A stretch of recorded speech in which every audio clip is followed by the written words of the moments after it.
Alrighty. Okay, here's another word we didn't talk about. Okay, so when you look at phages and the phage life cycle that we didn't talk about, I mentioned there's a lytic cycle and a lysogenic cycle. Lytic cycle is virulent, it's lysis.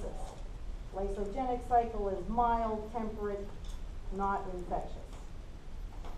Okay, so you know those two words. How about mutagen? Remember that word? What's a mutagen? Something that causes cancer or causes mutation. So a mutagenic effect would be something that causes a mutation. How about a carcinogenic effect? You've heard of that. Carcinogenic would be an effect causing cancer. And here's another word. So sometimes I have all these words because you have choices, multiple choices. But what I'm looking for is this word, cytopathic. Cyto means cell, right? Cytopathic means sick. Cytopathic effect.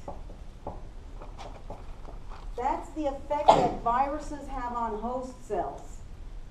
Host cell catches a virus. He's sick. He's not going to look so good. Right? How do you look when you're sick? Probably not so good. That's cytopathic effect. Cell sickness effect. This is the effect viruses have on host cells. Makes them look sick.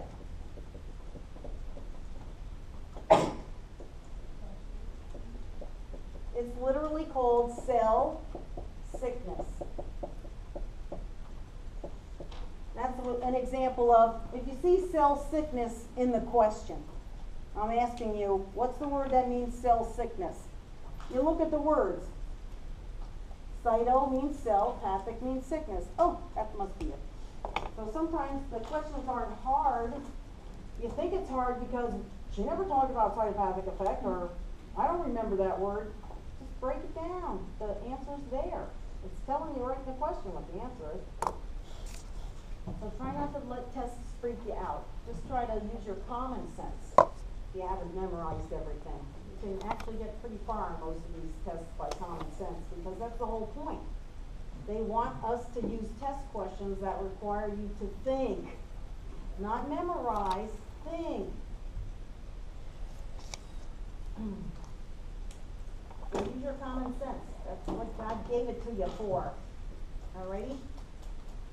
And you gotta understand how the central dogma is normally human cells have DNA, copy it to mRNA, make proteins from it. If it's a virus and it's got mRNA looking stuff, and then the host cell is going to make DNA from it, it's going to require a special enzyme to do that, because we normally make RNA from DNA. We don't make DNA from RNA. But if you give reverse transcriptase, now you can make DNA from the RNA, right? So there again, it requires just a little bit of thinking.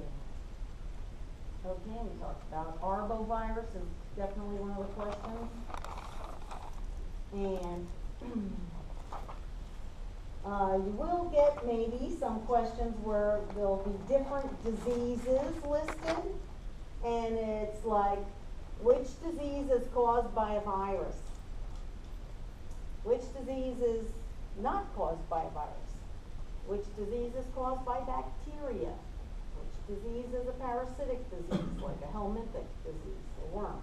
So you should try to remember your different diseases that you have with bacteria and stuff. So it's easier than you think, but just be aware. And I'll ask about different diseases and what causes them.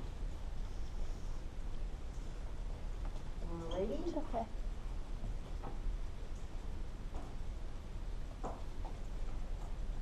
What's a naked virus? No envelope's naked. No envelope. No envelope. What is it called when the virus enters the host cell and the capsid is removed? That's uncoating. Uncoating. That's taking the coat off. Uncoating is when the capsid is removed from the virus. A naked virus may still have its capsid, just doesn't have an envelope. Okay, then you got a whole bunch of metabolism questions.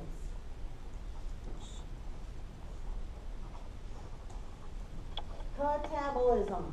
Take a big macromolecule, a polymer, break it down into individual monomers. Anabolism. Take your monomers, build them up into macromolecules or big polymers. Catabolism, breaking down, releases energy. What do you do with that energy? You use it to make ATP. What are you going to do with the ATP? I'm going to use it to run my anabolic reactions. So energy from catabolic reactions or catabolism is used for running your anabolic reactions, your anabolism. Our catabolism was cellular respiration in the presence of oxygen is aerobic cellular respiration. You get 38 ATP per molecule of glucose. If you're bacteria, if you're a eukaryotic cell, you only get to keep 36 of them.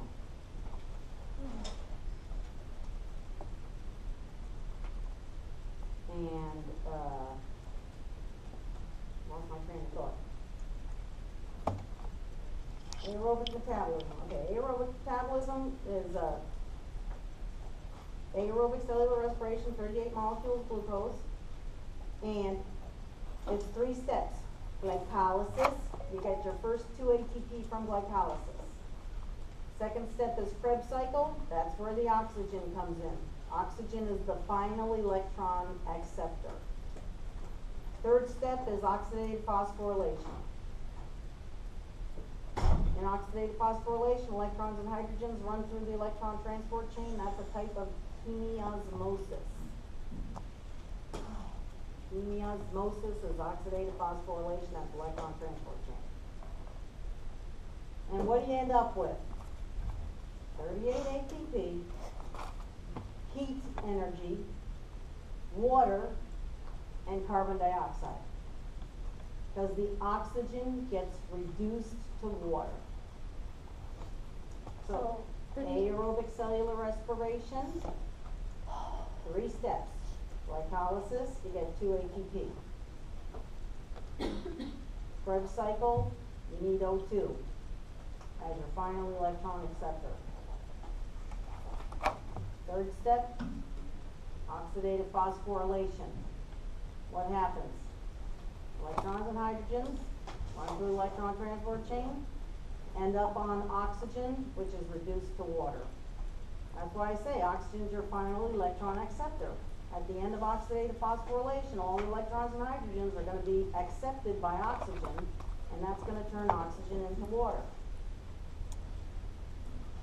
You get oxygen is required. Glucose is what you start with. You end up with carbon dioxide, water, 38 ATP, and heat. God bless you. He's having a stressful breakdown over there. So, this is why it's called a test review, because you should already know this information. You shouldn't be writing it down for the first time. I know it's tricky because everything goes so fast in the summer. I will try to slow down for you, but there's a lot more questions. And you don't have to take your test this weekend. It's going to be open until Wednesday night. And we will talk more about it on Monday and Tuesday. Alrighty, so don't freak out. Don't push yourself. Start studying. You don't have to take your test this weekend if you're not ready. Okay. But I didn't want to close it because people who are ready can still go ahead and take it. Okay. Catabolism. You could have aerobic cellular respiration, or you can have fermentation. Fermentation, without oxygen, you do glycolysis, you get 2 ATP, and you get pyruvate. The pyruvate is the final electron acceptor, receives electrons and hydrogens directly. Doesn't have to go through Krebs, doesn't have to go through electron transport, none of that crap. Those electrons and hydrogens get dumped right on the pyruvate, gets reduced to lactic acid or alcohol. Might also get some carbon dioxide with your alcohol. In your handouts, the handouts probably the easiest way to go. So, what's fermentation? Catabolism in the absence of oxygen. do glycolysis, get 2 ATP. Gotta tie up your electrons and hydrogens on your end product pyruvate. So pyruvate's your final electron receiver. Pyruvate gets reduced to alcohol or lactic acid. What kind of acid does it get reduced to? If it's gangrene bacteria. Butyric acid, good. Butyric. B-U-T-Y-R-I-C. Butyric. Butyric acid. So, that's also a fermentation end product, just from Clostridium perfringens. Saccharomyces cerevisiae makes alcohol and carbon dioxide. Lactobacillus acidophilus makes lactic acid, makes your yogurt taste tangy. Clostridium perfringens reduces its pyruvate to butyric acid. And probably also some gas, carbon dioxide gas. That's why gangrene has gas gangrene, it bubbles and it crackles. They say if a patient's got gangrene, you listen really carefully, you can hear the crackling of the bubbles in the tissue. Not to mention the smell. Alrighty, let's see. Okay, let's talk about this. Oxygen receives hydrogens and electrons in aerobic cellular respiration and gets reduced to water, right? Did it become more positively charged or more negatively charged?